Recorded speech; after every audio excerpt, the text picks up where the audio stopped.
Hello friends, कैसे हैं आप लोग। उम्मीद है आप लोग बहुत अच्छे होंगे। फ्रेंड्स, आप सभी का हमारे यूट्यूब चैनल एक एजुकेशन स्क्वाड में स्वागत है। फ्रेंड्स, मैं फिर आपके लिए लेकर आ गया हूँ most important question physical education के, और उम्मीद करेंगे सारे क्वेश्चन अच्छे होंगे और आपकी परीक्षा में बहुत ज़्यादा हेल्प करेंगे। तो चलिए फ्रेंड्स, स्टार्ट करते हैं। उससे पहले मैं बता देता हूँ आपको कि आज का वीडियो काफ़ी स्पेशल है, आपके लिए बहुत ज़्यादा नॉलेजेबल है। तो इसलिए आप, यदि मेरी स्पीड कम या ज़्यादा लगे तो आप राइट साइड में जाकर 3 डॉट बिंदु हैं, वहाँ से हमारी स्पीड को कम या ज़्यादा कर सकते हैं और वीडियो की क्वालिटी भी घटा बढ़ा सकते हैं। तो चलिए फ्रेंड्स, बिना देरी के स्टार्ट करते हैं। आज का हमारा पहला क्वेश्चन है, प्लायोमेट्रिक ट्रेनिंग किसको विकसित करने के लिए प्रयोग में लाई जाती है? तो ये लाई जाती है विस्फोटक शक्ति को विकसित करने के लिए, ठीक है। अब शब्द आया है प्लायोमेट्रिक ट्रेनिंग, ठीक है। ये शब्द, अब इसको अन्य नाम से भी जाना जाता है, जैसे जंप ट्रेनिंग या फिर प्लायोस, ठीक है। क्या? जंप ट्रेनिंग या प्लायोस नाम से जाना जाता है किसको? प्लायोमेट्रिक्स ट्रेनिंग को, ठीक है। और इससे होता क्या है, प्लायोमेट्रिक्स जो व्यायाम होते हैं, ठीक है, प्लायोमेट्रिक्स जो व्यायाम होते हैं, इनसे होता क्या है, मांसपेशियों की जो शक्ति होती है और जो गति होती है वह बढ़ जाती है, ठीक है। मांसपेशियों, जब हम प्लायोमेट्रिक्स व्यायाम करते हैं तो इन व्यायामों के मतलब इन व्यायामों से क्या होता है, जो हमारी मांसपेशियों की जो शक्ति होती है और जो गति होती है वो बढ़ जाती है, ठीक है। मांसपेशियों की जो शक्ति होती है और जो गति होती है वो बढ़ जाती है, और साथ में मांसपेशियों में जो संकुचन होता है, ठीक है, संकुचन व विस्तारण जो होता है उसमें भी तेजी आ जाती है, ठीक है। मांसपेशियों की शक्ति बढ़ती है, गति बढ़ती है, और मांसपेशियों में संकुचन तथा विस्तारण करने में भी तेजी आ जाती है, ठीक है। चलिए, उम्मीद करें समझ में आ गया होगा। अगला देखते हैं, प्रश्न नंबर 2, ऑफर्ड टेस्ट से क्या मापा जाता है? तो इससे क्या मापते हैं? मोटर फिटनेस, ठीक है। क्या मापते हैं? मोटर फिटनेस टेस्ट होता है क्या? ऑफर्ड टेस्ट, AAHPERD टेस्ट से क्या मापा जाता है? मोटर फिटनेस टेस्ट होता है, ठीक है। अब बात आ गई ऑफर्ड टेस्ट की, तो इसका फुल फॉर्म पूछ लेता है कभी कभी। तो इसका फुल फॉर्म क्या होता है, ध्यान से सुनिएगा। American alliance for health physical education recreation and dance, ठीक है। रिपीट कर देता हूँ, American alliance for health physical education recreation and dance, ठीक है। ये होता है इसका फुल फॉर्म। और बात आ गई है ऑफर्ड टेस्ट की, तो इसको विकसित कब और किसने किया था, ये भी क्वेश्चन बन जाता है। तो ऑफर्ड जो टेस्ट होता है इसको विकसित किया गया था पॉल हंसिकर द्वारा, ठीक है। पॉल हंसिकर द्वारा 1958 में, ठीक है। पॉल हंसिकर द्वारा 1958 में इस टेस्ट को विकसित किया गया था। और पहले जब इसको बनाया गया था, प्रयोग में लाया गया था, तो उस समय इसमें 7 प्रकार के टेस्ट कराए जाते थे, लेकिन प्रेजेंट टाइम में इसमें 6 प्रकार के टेस्ट कराए जाते हैं, ठीक है। और एक क्वेश्चन यहाँ से और बन सकता है कि ऑफर्ड जो टेस्ट है इसका नाम बदलकर सैप अमेरिका कब रख दिया गया, ठीक है। क्या? SHAPE,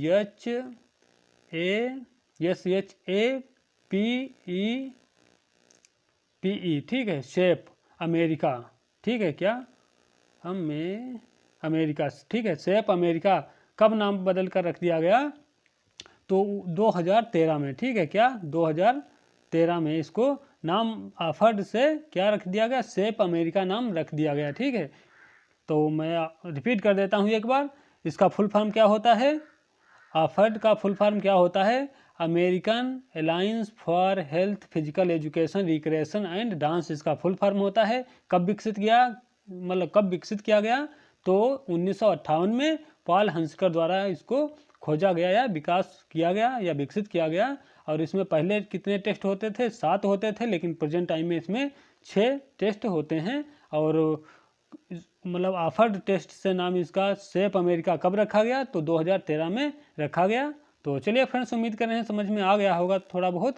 अगला देख लेते हैं, क्या है प्रश्न नंबर 3, प्रकृतिवाद का जनक किसे माना जाता है? तो ये माना जाता है रूसो को, ठीक है। किसको? रूसो को माना जाता है। बात आ गई है रूसो की, तो मैं बता देता हूँ रूसो कहाँ के रहने वाले थे। पहली बात तो यही है। तो रूसो कहाँ के थे? इटली के जिनेवा नगर में, ठीक है। इटली के जिनेवा नगर में इनका मतलब जन्म हुआ था। कहाँ? इटली के जिनेवा नगर में इनका जन्म हुआ था 1712 में, ठीक है। कब? 1712 में इनका जन्म हुआ था इटली के जिनेवा नगर में। और ये कौन थे? तो ये एक महान शिक्षा शास्त्री व दार्शनिक थे, ठीक है। शिक्षा शास्त्री भी थे और दार्शनिक भी थे। और इनका जो फुल नाम है रूसो का, जीन जैक रूसो इनका प्रसिद्ध नाम है, ठीक है। क्या है? जीन जैक रूसो इनका नाम है। और ये किस लिए प्रसिद्ध थे? तो एक प्रसिद्ध जो है प्रकृतिवादी शिक्षा शास्त्री दार्शनिक थे, ठीक है। कौन थे? शिक्षा शास्त्री भी थे और दार्शनिक भी थे, ठीक है। एक प्रसिद्ध प्राकृतिक शिक्षावादी शिक्षा दार्शनिक थे, ठीक है। तो रिपीट कर देता हूँ एक बार कि रूसो कहाँ के रहने वाले थे? तो जिनेवा नगर में पैदा हुए थे। कब? इटली के जिनेवा नगर में पैदा हुए थे 1712 में, ठीक है। इनका जन्म हुआ था। और फिर ये कौन थे? तो शिक्षा शास्त्री भी थे और दार्शनिक भी थे, ठीक है। उनका जो पूरा नाम क्या है? जीन जैक रूसो इनका नाम है, ठीक है। तो चलिए, उम्मीद करें समझ गए होंगे आप। अगला देख लेते हैं क्या है, प्रश्न नंबर 4 देख लेते हैं क्या है। ओलंपिक झंडे का रंग कैसा है?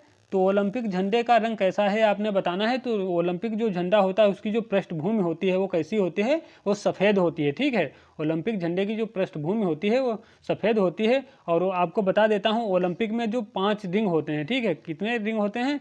5 रिंग होते हैं, कुछ इस तरीके से, ठीक है। कुछ इस तरीके से रिंग होते हैं, कुछ इस तरीके से। 3 ऊपर होते हैं, 2 नीचे होते हैं, ठीक है। ये 5 होते हैं। और ये पाँचों छल्ले किसका मतलब किसका प्रतीक हैं? तो ये विश्व बंधुत्व की भावना का प्रतीक है, या विकास विश्व बंधुत्व की जो भावना होती है या एकता को प्रदर्शित करते हैं, ठीक है। विश्व बंधुत्व की भावना विकसित करते हैं, या फिर मतलब एकता, विश्व की एकता को मतलब प्रदर्शित करते हैं, दिखाते हैं कि हम पूरा विश्व जो है, दुनिया के लोग जो हैं वो सब एक हैं, एक साथ हैं, ठीक है। ये इसका मुख्य मतलब मुख्य उद्देश्य है पांचों छल्लों का। और बात करी जाए कि ये अब यहाँ से क्वेश्चन बन जाता है कि कितने कलर हैं इसमें। तो 5 छल्ले हैं, तो जाहिर सी बात है इसमें 5 कलर होंगे, ठीक है। अब आपने एक शब्द में हमेशा अपनी वीडियो में बोलता रहता हूँ, निपिका हल, ठीक है। क्या? निपिका हल। कुछ इस तरीके से आप लिख लेना, निपिका हल, ठीक है। निपिका हल। तो यहाँ पर नी है, नीला पीला काला हरा लाल, कुछ इस तरीके से हो जाएगा। एक क्रम बन जाएगा यहाँ से आपका गलत नहीं होगा। पूछ लेगा कि सही क्रम क्या है, तो आपको दिक्कत हो जाएगी, ठीक है। तो पहला नी से नीला, फिर पी से पीला, फिर काला हरा लाल, इस तरीके से हो जाएगा। अब मैं आपको चित्र ये जो बना है 5 छल्ले इनको बता देता हूँ। ये पहली वाली आकृति है, ठीक है। ये दूसरी आकृति है, ये तीसरी आकृति है, ये चौथे नंबर की है, ये 5वें नंबर की है, ठीक है। जो पहला वाला है ये यूरोप को रिप्रेजेंट करता है, ठीक है। कौन? पहला वाला। इसका रंग क्या है? नीला होता है, ठीक है। फिर जो दूसरा है वो एशिया को रिप्रेजेंट करता है। इसका मतलब जो एशिया का कलर है वो पीला है। और जो तीसरा है वो काला है, अफ्रीका को रिप्रेजेंट करता है। जो चौथा है वो ऑस्ट्रेलिया को रिप्रेजेंट करता है, और रंग कैसा है इसका? हरा होता है। और जो 5वां है उसका रंग लाल होता है, ठीक है। तो पहला वाला यूरोप नीला, दूसरा वाला एशिया पीला रंग, ठीक है। तीसरा वाला रंग काला किसको रिप्रेजेंट करेगा? अफ्रीका को रिप्रेजेंट करेगा। और चौथा वाला जो छल्ला होगा वो किसको रिप्रेजेंट करेगा? ऑस्ट्रेलिया को करेगा। और रंग कौन सा होगा चौथे का? हरा होगा। और जो 5वां वाला रंग काला अमेरिका को रिप्रेजेंट करेगा, ठीक है। तो मैं आपको बता देता हूँ, पहला क्या है? यूरोप है, ठीक है। दूसरा क्या है? यूरोप हो गया पहला, तो रंग कौन सा होगा? नीला। दूसरे नंबर पे कौन आएगा? एशिया आएगा। एशिया का रंग कौन सा है? पीला है। फिर अफ्रीका आएगा, अफ्रीका का रंग काला होगा। फिर ऑस्ट्रेलिया आएगा, ऑस्ट्रेलिया का रंग हरा होगा। फिर आएगा अमेरिका, अमेरिका का रंग कैसा होगा? अमेरिका 5वें नंबर पे आएगा, तो लाल रंग होगा, ठीक है। चलिए, उम्मीद कर रहे हैं समझ में आ गया होगा। और इसी से और क्वेश्चन बन जाता है कि जो ओलंपिक ध्वज था उसको मतलब कब बना? ओलंपिक ध्वज कब बना है? तो ये बना था 1904 में, सॉरी 14 में, ठीक है। कब? 1914 में बना था, 1914 में बना था। और 1914 में बना था। पूछ लेता है किसने इसका बनाया था, तो ओलंपिक जो ध्वज था उसको किसने डिजाइन किया था या किसने बनाया था? तो बायरन पियरे डी कुबर्टिन ने इसको बनाया था। और बायरन पियरे डी कुबर्टिन कहाँ के रहने वाले थे? तो फ्रांस के रहने वाले थे। इतनी चीज़ जानकारी याद रखना। 1914 में बायरन पियरे डी कुबर्टिन ने इसको बनाया था। और ये अब यहाँ से एक क्वेश्चन और बनने वाला है कि प्रथम बार कब फहराया गया? तो प्रथम बार ओलंपिक में कब फहराया गया है? तो 1920 में, ठीक है। कब? 1920 में। और कौन सा ओलंपिक था? एंटवर्प ओलंपिक बेल्जियम में होने थे, ठीक है, हुआ था, ठीक है। एंटवर्प ओलंपिक 1920 में एंटवर्प ओलंपिक जो हुए थे बेल्जियम में, वहाँ पर इनको पहली बार इस झंडे को फहराया गया था।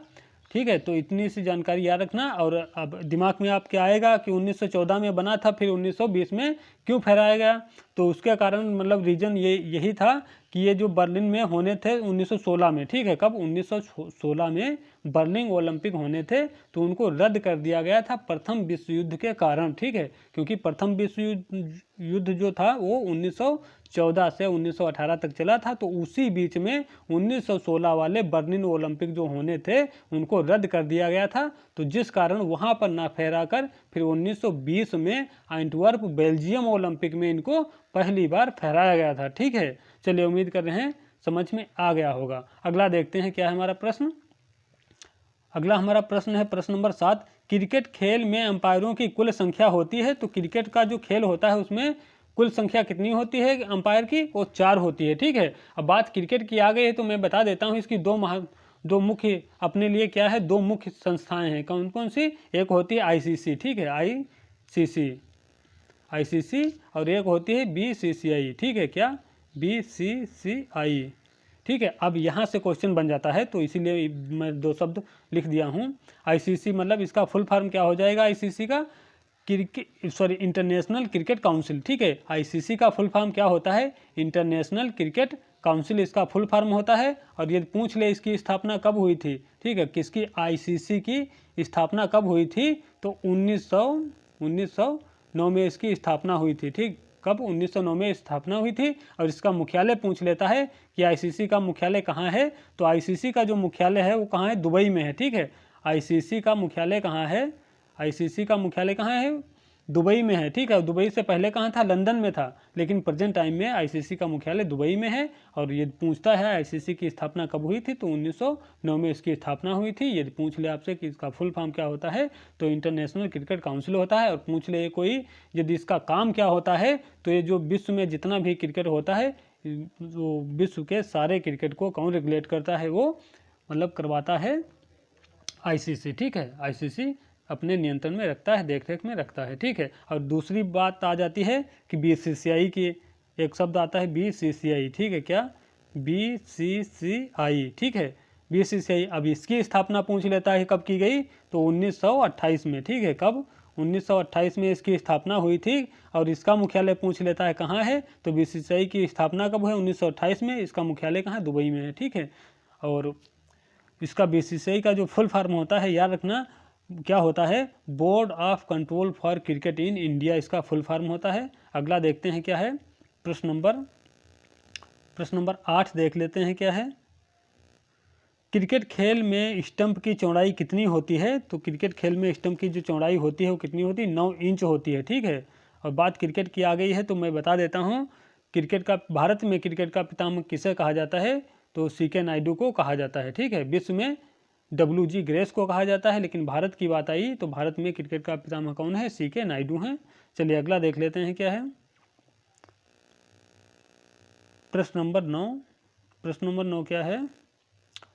लखनऊ में स्थित इकाना स्टेडियम किस खेल से संबंधित है? तो ये क्रिकेट से संबंधित है। ठीक है, लखनऊ जो कि उत्तर प्रदेश में है, जो लखनऊ में इकाना स्टेडियम बना हुआ है या स्थित है, वो किस खेल से संबंधित है? तो वहाँ पर क्रिकेट खेल खेला जाता है, क्रिकेट खेल से संबंधित है। और अभी तो इसका नाम बदल दिया गया है, पूर्व में इसको इकाना स्टेडियम के नाम से जाना जाता था, लेकिन वर्तमान में इसे श्री अटल बिहारी वाजपेयी स्टेडियम के नाम से जाना जाता है। सॉरी। और इसकी जो दर्शक क्षमता है, ठीक है, वो 50,000 है। ठीक है, इकाना स्टेडियम की जो दर्शक क्षमता है वो कितनी है? 50,000 है। अगला देखते हैं प्रश्न नंबर 10। अनुभव व प्रशिक्षण द्वारा व्यवहार में परिवर्तन क्या कहलाता है? तो सीखना कहलाता है। ठीक है, क्या है? सीखना कहलाता है। अगला देखते हैं क्या है प्रश्न। किसी परिस्थिति में सीखा गया ज्ञान किसी अन्य परिस्थिति में प्रयोग कर लेना क्या कहलाता है? काफ़ी महत्वपूर्ण क्वेश्चन है, कई बार परीक्षा में आ चुका है। ठीक है, किसी परिस्थिति में सीखा गया ज्ञान किसी अन्य परिस्थिति में प्रयोग कर लेना क्या कहलाता है? तो ये कहलाता है अधिगम का स्थानांतरण।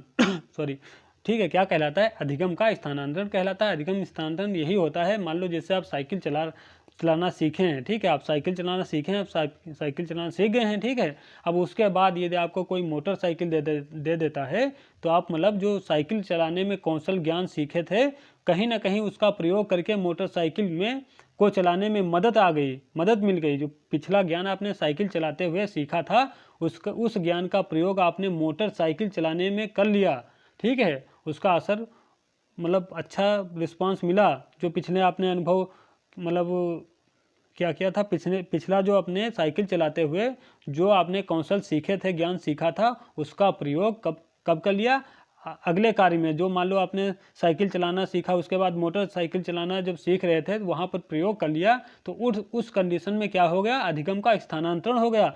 जो कौशल आपने साइकिल चलाने में सीखे थे उनका प्रयोग किस में कर लिया, मोटरसाइकिल चलाने में कर लिया, सफल हो गए, तो इस कंडीशन में अधिगम का स्थानांतरण हो गया। तो इसी को अधिगम स्थानांतरण कहते हैं, ठीक है। चलिए, उम्मीद कर रहे हैं समझ में आ गया होगा। अगला देखते हैं क्या है, प्रश्न नंबर 12, हॉकी खेल की समय अवधि कितनी होती है। तो इसकी समय अवधि होती है 60 मिनट, ठीक है। क्या होती है, 60 मिनट होती है हॉकी खेल की समय अवधि।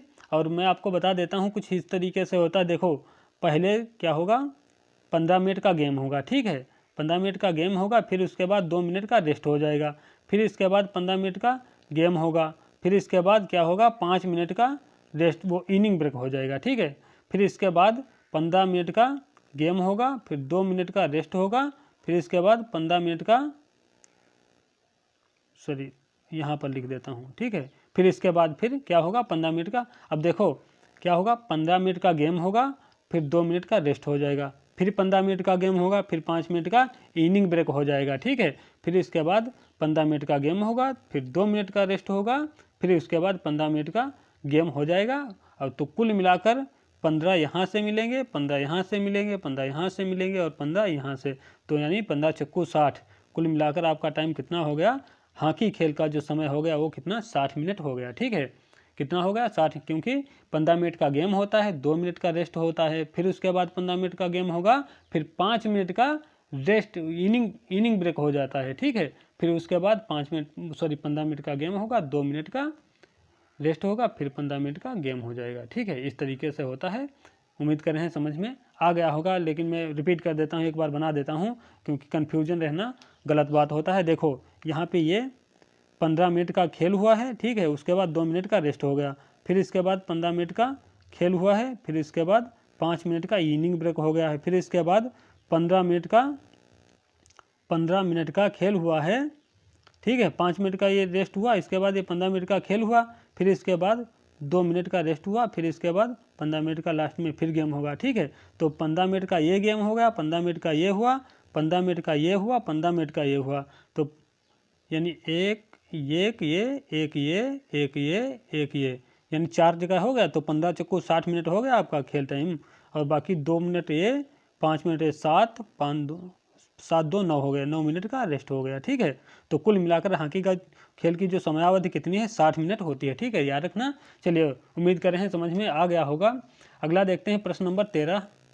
प्रश्न नंबर 13 क्या है, हॉकी खेल के जादूगर मेजर ध्यानचंद किस ओलंपिक में हॉकी टीम के कैप्टन रहे, ठीक है। क्वेश्चन काफ़ी महत्वपूर्ण है, ध्यान से पढ़िएगा, आ भी सकता है परीक्षा में, ठीक है। क्या है, हॉकी के जादूगर मेजर ध्यानचंद किस ओलंपिक में हॉकी टीम के कप्तान रहे हैं। तो ये बर्लिन ओलंपिक 1936 में जो हुए थे उसमें क्या था, हॉकी टीम के कैप्टन थे, ठीक है। और उसमें भी भारत ने क्या किया था, गोल्ड मेडल जीता था, 28 में भी जीता था, ठीक है, 36 में भी जीता था, और लगातार 6 बार इन्होंने जीता था, ठीक है। कब, 28 में जीता, फिर 4 साल बाद 28 4 32 में जीता, फिर 36 में जीता, फिर इसके बाद कब 40 वाले और 44 वाले रद्द हो गए थे, फिर 48 में जीता, फिर 52 में, फिर 56 में, फिर कब जीता, फिर 1964 में, कहाँ, टोक्यो, 1964 टोक्यो, फिर उसके बाद कब 1900 शायद 80 है, ये कंफर्म नहीं है, ठीक है। इतना यहाँ तक आप देख लेना, ठीक है। चलिए, उम्मीद कर रहे हैं समझ में आ गया होगा आपको। और अगला देखते हैं क्या है हमारा क्वेश्चन। अगला देखते हैं क्या है, मेजर ध्यानचंद की आत्मकथा का क्या नाम है। तो मेजर ध्यानचंद की आत्मकथा का क्या नाम है? तो ये हो जाएगा गोल। ठीक है, गोल पुस्तक है किसकी? मेजर ध्यानचंद की ये आत्मकथा है। ठीक है, उसका नाम क्या है? गोल है। अगला देखते हैं प्रश्न नंबर क्या है हमारा? प्रश्न नंबर है 15। ठीक है, क्या है? 15 है, किस भारतीय खिलाड़ी ने प्रथम ग्रैंड स्लैम जीती थी? तो ये महेश भूपति हैं। ठीक है, क्या महेश भूपति हैं? इन्होंने मतलब क्या किया था? प्रथम ग्रैंड स्लैम प्रतियोगिता जो है वो जीती थी। अगला देखते हैं, स्वैथलिंग कप किस खेल से संबंधित है? तो ये टेबल टेनिस से संबंधित है। ठीक है, स्वैथलिंग कप किस खेल से संबंधित है? टेबल टेनिस खेल से संबंधित है। अगला देख लेते हैं क्या है इसी क्रम में। प्रश्न नंबर 17, शब्द डबल फॉल्ट किस खेल से संबंधित है? तो ये टेनिस से संबंधित है। ठीक है, टेनिस या फिर लॉन टेनिस कह लीजिए आप। ठीक है, शब्द डबल फॉल्ट किस खेल से संबंधित है? तो टेनिस खेल से संबंधित है। अगला देखते हैं प्रश्न नंबर 18, वॉलीबॉल में एंटीना का रंग होता है। तो वॉलीबॉल में जो एंटीना होता है उसका रंग कैसा होता है? लाल व सफ़ेद होता है। ठीक है, लाल व सफ़ेद होता है। बात वॉलीबॉल की आ गई है तो मैं आपको बता देता हूँ, जो वॉलीबॉल है तो पहली बात तो यही पूछ लेता है कि वॉलीबॉल की जो बॉल होती है, गेंद होती है, उसका वजन कितना होता है? तो 260 होता है। ठीक है, 260 ग्राम से, ठीक है, कितना? 280 ग्राम। ठीक है, 260 ग्राम से 280 ग्राम तक इसका वॉलीबॉल का वजन होता है। और बात करी जाए कि वॉलीबॉल में प्रत्येक टीम में कितने प्लेयर होते हैं? ठीक है, वॉलीबॉल की प्रत्येक टीम में कितने प्लेयर होते हैं? तो वॉलीबॉल की प्रत्येक टीम में कुल 12 प्लेयर होते हैं, जिसमें से 6 जो होते हैं वो प्लेइंग प्लेयर होते हैं और जो 6 होते हैं वो क्या होते हैं? 6 जो होते हैं वो सब्स्टिट्यूट प्लेयर होते हैं। तो ये प्लेइंग प्लेयर की बात करते हैं तो 6 होते हैं, बाकी वैसे कुल बात करी जाए तो 12 होते हैं। ऑप्शन के हिसाब से आप देख कर लगाइएगा। ठीक है, प्लेइंग प्लेयर कितने होंगे? जब खेल चल रहा होता है उस समय फील्ड में कितने प्लेयर खेलते हैं? तो इसमें होते हैं 6 प्लेयर। ठीक है, और 6 क्या होते हैं? सब्स्टिट्यूट प्लेयर होते हैं। तो कुल मिलाकर कहने का मतलब है जब खेल चल रहा होता है तो कितने प्लेयर खेलते हैं एक टीम में? 6 प्लेयर खेलते हैं। ठीक है, ये 6 ऑप्शन में नहीं आता है, 12 आता है, तो आप 12 लगाइएगा। ठीक, क्योंकि कुल प्लेयर की बात करी गई है, ये 6 ऑप्शन में नहीं आता है तो आपका 12 सही हो जाएगा। ठीक है, चलिए उम्मीद करें समझ में आ गया होगा। और बात वॉलीबॉल की आई है तो मैं आपको बता देता हूँ। और ये एंटीना से संबंधित एक क्वेश्चन आ जाता है कि एंटीना की कुल लंबाई कितनी होती है? ठीक है, जो एंटीना होता है वॉलीबॉल का, इसकी कुल लंबाई कितनी होती है? तो 1.80 यानी 1.80 मीटर होता है। ठीक है, वॉलीबॉल का जो एंटीना होता है उसकी ऊंचाई कितनी होती है? तो 1.80 मीटर होती है। ठीक है, 1.80 मीटर होती है इसकी लंबाई या ऊंचाई कह लीजिए। ठीक है, चलिए अगला देखते हैं क्या है। प्रश्न नंबर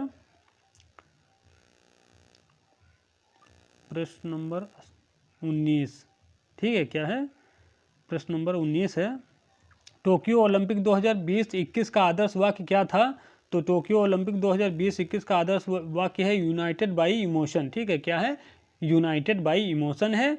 और ये जो 20-21 इसलिए लिखा है, 20 में होने थे जो कि कोरोना की वजह से इनको थोड़ा डिले कर दिया गया था, तो इसलिए 20 के बजाय 21 में हुए थे। ठीक, लेकिन ये नंबर कौन सा है? 20 वाला ही है। ठीक, तो ये 20 वाले ही कहे जाएंगे। ठीक, लेकिन आपके समझने के लिए मैंने 21 भी लगा दिया है इसमें। तो टोक्यो ओलंपिक 2020 का आयोजन जो 21 में हुआ था तो उसका आदर्श वाक्य क्या था? तो आदर्श वाक्य था यूनाइटेड बाई इमोशन। ठीक है, चलिए अगला देखते हैं। प्रश्न नंबर 20 क्या है? हॉकी खेल में पेनाल्टी शूट का समय होता है।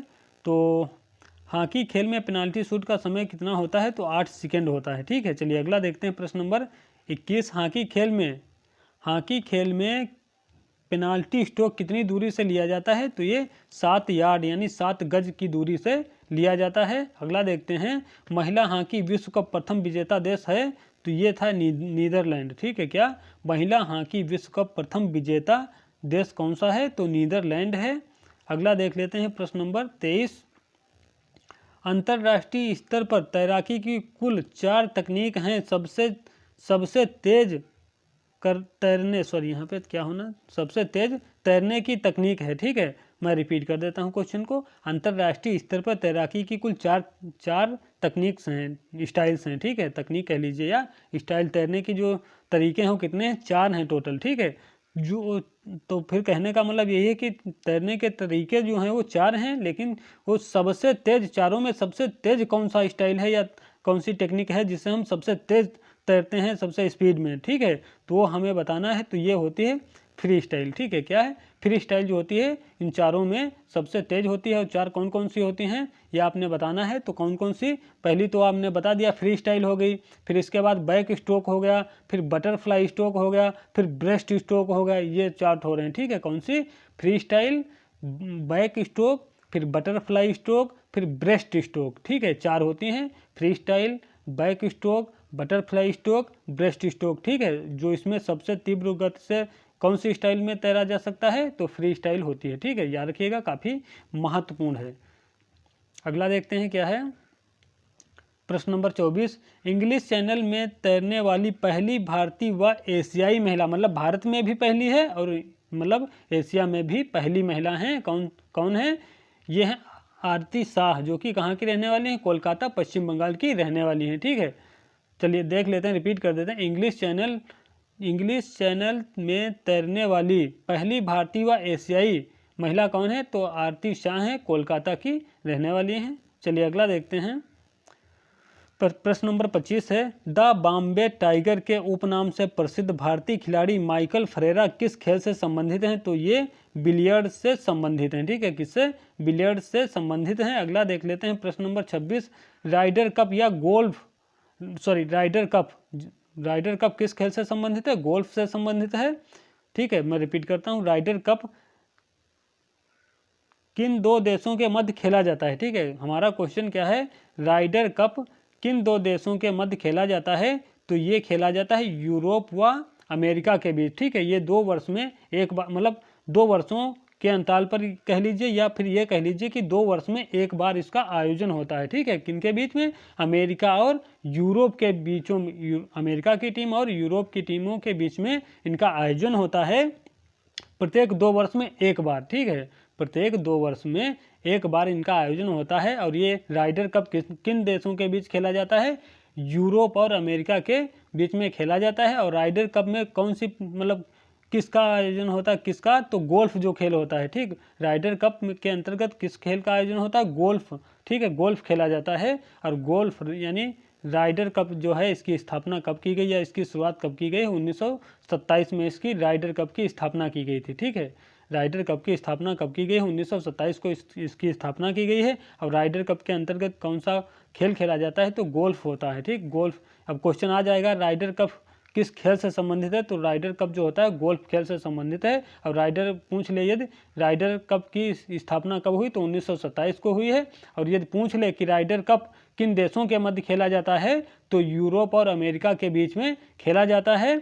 और यदि पूछ ले कि राइडर कप का आयोजन कितने वर्षों के अंतराल पर होता है या कब होता है, तो ये मतलब प्रत्येक 2 वर्ष के अंतराल पर या प्रत्येक 2 वर्ष में एक बार, इस तरीके से आप कह सकते हैं, ठीक है।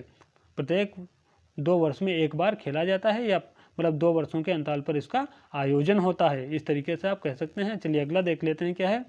प्रश्न नंबर 27, पेनाल्टी थ्रो शब्द किस खेल से संबंधित है, तो ये संबंधित है हैंडबॉल और वाटर पोलो, दोनों खेलों से संबंधित है क्या, पेनाल्टी थ्रो शब्द, ठीक है। अगला देख लेते हैं क्या है। बेसबॉल की प्रत्येक टीम में खिलाड़ियों की संख्या होती है, तो ये प्लेइंग प्लेयर की बात की गई है। तो बेसबॉल के प्रत्येक टीम में 9 होते हैं, ठीक है। बेसबॉल की प्रत्येक टीम में खिलाड़ियों की संख्या कितनी होती है, तो प्लेइंग प्लेयर कितने होते हैं, 9 होते हैं, ठीक है। याद रखना, भूलना नहीं। और क्वेश्चन यहाँ से आ जाता है कि बेसबॉल कहाँ का राष्ट्रीय खेल है, तो बेसबॉल कहाँ का है, अमेरिका का राष्ट्रीय खेल है, ठीक है। बेसबॉल अमेरिका का राष्ट्रीय खेल है। आपने बताना है हमें कमेंट में कि डायमंड शब्द किस खेल से संबंधित है, ठीक है। शब्द कौन सा, डायमंड शब्द किस खेल से संबंधित है, आपने हमें कमेंट में बताना है, ठीक है। चलिए अगला देख लेते हैं क्या है। अभिजीत गुप्ता का संबंध किस खेल से है, तो अभिजीत गुप्ता का संबंध है शतरंज से, ठीक है। शतरंज से है। और शतरंज, अब क्वेश्चन आ जाता है यहाँ से कि शतरंज खेल का कौन सा जन्मदाता देश है, यानी किस देश ने शतरंज को इजाद किया है, खोजा था या इसकी शुरुआत की थी, तो हमारा देश भारत देश है, ठीक है। भारत देश से ही शतरंज खेल की उत्पत्ति हुई थी, जन्म हुआ था, ठीक है। शतरंज खेल का जन्म कहाँ हुआ है, भारत में हुआ था। और भारत में जब ये इसको खोजा था, शुरुआत में इसको क्या कहा जाता था, यानी कहने का मतलब यह है कि शतरंज का पुराना नाम क्या था, तो इसको कहा जाता था चतुरंग, ठीक है। क्या, चतुरंग, ठीक है। क्या, चतुरंग इसको कहा जाता था। चतुरंग पुराना नाम है, अभी क्या कहते हैं शतरंज यानी चेस कहते हैं। और क्वेश्चन यहाँ से एक और बन जाता है, शतरंज में काले व सफ़ेद रंग के कितने खाने होते हैं। यानी कुल मिलाकर कहने का मतलब है काले या सफ़ेद कह लीजिए, या फिर कह लीजिए कितने कोष्ठक होते हैं या खाने होते हैं, तो इसमें कुल 64 खाने होते हैं। ठीक है, शतरंज का जो मैट होता है वो, तो उसमें कितने खाने होते हैं, तो 64 खाने होते हैं। ठीक है, जहाँ पर वो खेलते हैं जिस पर। चलिए और अगला देख लेते हैं क्या है प्रश्न नंबर है 30। गुरुत्वाकर्षण के नियम की खोज किसने की थी, तो आइजैक न्यूटन ने की थी। ठीक है, आइजैक न्यूटन ने की थी गुरुत्वाकर्षण के नियम की खोज। तो फ्रेंड्स उम्मीद कर रहे हैं सारे क्वेश्चन आपको समझ में आए होंगे, और इसी तरह की वीडियो पाने के लिए यदि हमारे चैनल पे अभी भी आप नए हैं, चैनल को सब्सक्राइब नहीं किया है तो चैनल को सब्सक्राइब कर दीजिए, लाइक करिए। लाइक करने में कुछ नहीं जाता है, और ना सब्सक्राइब करने में जाएगा ना ही शेयर करने में जाएगा, तो प्लीज़ कंजूसी मत करिए। और कमेंट में आप ज़रूर बता देना क्या अगले टॉपिक में आपको किस वीडियो में, मतलब किस प्रकार का अगला टॉपिक आप चाहते हैं, किस पर मैं वीडियो बनाऊं। ये यदि आपकी इच्छा है, रिक्वायरमेंट है, तो आप हमें कमेंट में बता सकते हैं। तो चलिए फ्रेंड्स, उम्मीद कर रहे हैं समझ में आ गया होगा। मिलते हैं अगले वीडियो में कल फिर, तब तक के लिए जय हिंद जय भारत।